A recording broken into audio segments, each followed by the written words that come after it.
ಈ ವರ್ಷ ಇನ್ನೇನು ಮುಗಿಯುತ್ತಾ ಬಂತು. ಈ ವರ್ಷದ ಕೊನೆಯ ವೈಕುಂಠ ಏಕಾದಶಿಯಂದು ಈ ವಿಷಯಗಳನ್ನು ಪಾಲಿಸಿದರೆ ಸಕಲ ಐಶ್ವರ್ಯ ನಿಮ್ಮದಾಗುತ್ತದೆ.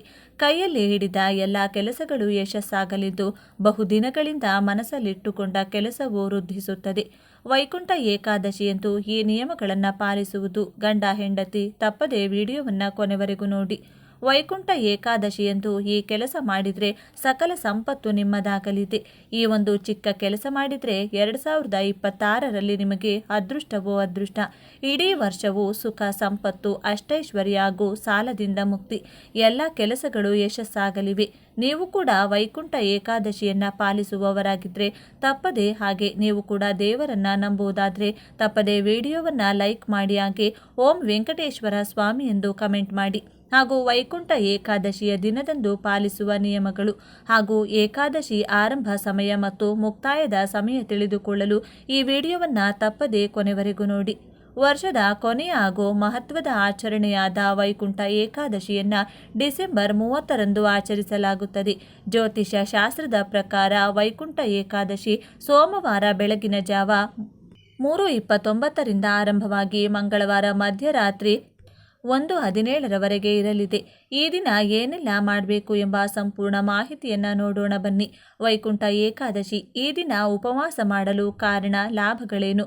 ಪುರಾಣ ಕಥೆಗಳ ಪ್ರಕಾರ ವೈಕುಂಠ ಏಕಾದಶಿಯಂದು ತುಳಸಿ, ಆಹಾರ ಪದಾರ್ಥ ಹಾಗೂ ಧನಿಯ ಮನೆಗೆ ತರುವುದರಿಂದ ವರ್ಷಪೂರ್ತಿಯ ಅದೃಷ್ಟ ಹಾಗೂ ಅಷ್ಟೈಶ್ವರ್ಯ ಪ್ರಾಪ್ತಿಯಾಗುತ್ತದೆ ಎಂಬ ನಂಬಿಕೆ ಇದೆ. ಈ ದಿನ ಬೆಳಗ್ಗೆ ಸೂರ್ಯೋದಯಕ್ಕೆ ಮುನ್ನ ಎದ್ದು ಸ್ನಾನ ಮುಗಿಸಿ ಶುಭ್ರ ವಸ್ತ್ರ ಧರಿಸಿ ವಿಷ್ಣು ದೇಗುಲಕ್ಕೆ ಉತ್ತರ ದ್ವಾರದ ಮೂಲಕ ದೇವಾಲಯ ಪ್ರವೇಶಿಸಿದರೆ ಮೋಕ್ಷ ಪ್ರಾಪ್ತಿಯಾಗುವುದರ ಜೊತೆಗೆ ಕೋರಿಕೆಗಳು ಈಡೇರುತ್ತವೆ.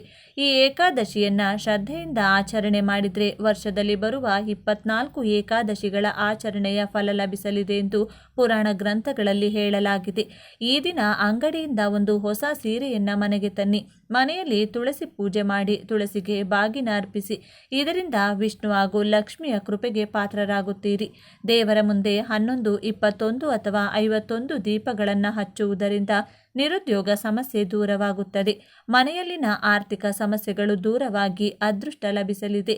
ತುಳಸಿ ಬೀಜಗಳನ್ನು ಹಾಲಿನಲ್ಲಿ ಬೆರೆಸಿ ವಿಷ್ಣು ಹಾಗೂ ಶಿವನಿಗೆ ಅಭಿಷೇಕ ಮಾಡಿದರೆ ನಿಮ್ಮೆಲ್ಲ ಕಷ್ಟಗಳು ಶೀಘ್ರವಾಗಿ ದೂರವಾಗುತ್ತದೆ ಎಂಬ ನಂಬಿಕೆ ಇದೆ.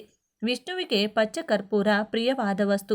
ಹಾಗಾಗಿ ತಿರುಪತಿಯಲ್ಲಿ ಪ್ರತಿನಿತ್ಯ ವಿಷ್ಣುವಿಗೆ ಪಚ್ಚ ಕರ್ಪೂರವನ್ನು ಹಚ್ಚಲಾಗುತ್ತದೆ.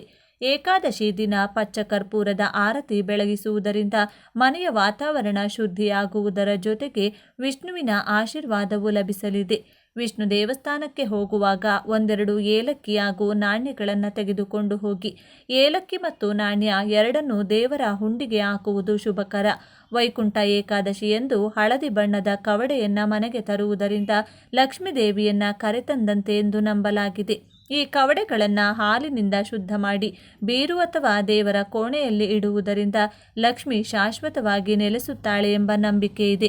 ಇಂದು ವಿಷ್ಣುವಿಗೆ ಏಲಕ್ಕಿ ಮಾಲೆ ಅರ್ಪಿಸುವುದರಿಂದ ನಮ್ಮ ಮನೋಕಾಮನೆಗಳು ಈಡೇರುತ್ತವೆ. ಅಲ್ಲದೆ ವಾಸ್ತುದೋಷ ದೂರವಾಗಿ ಮನೆಯಲ್ಲಿ ಶಾಂತಿ ಹಾಗೂ ಸಮೃದ್ಧಿ ನೆಲೆಸುತ್ತದೆ. ಈ ದಿನ ಸಂಜೆ ಮಣ್ಣಿನ ದೀಪ ಬೆಳಗಿಸುವುದು ಉತ್ತಮ.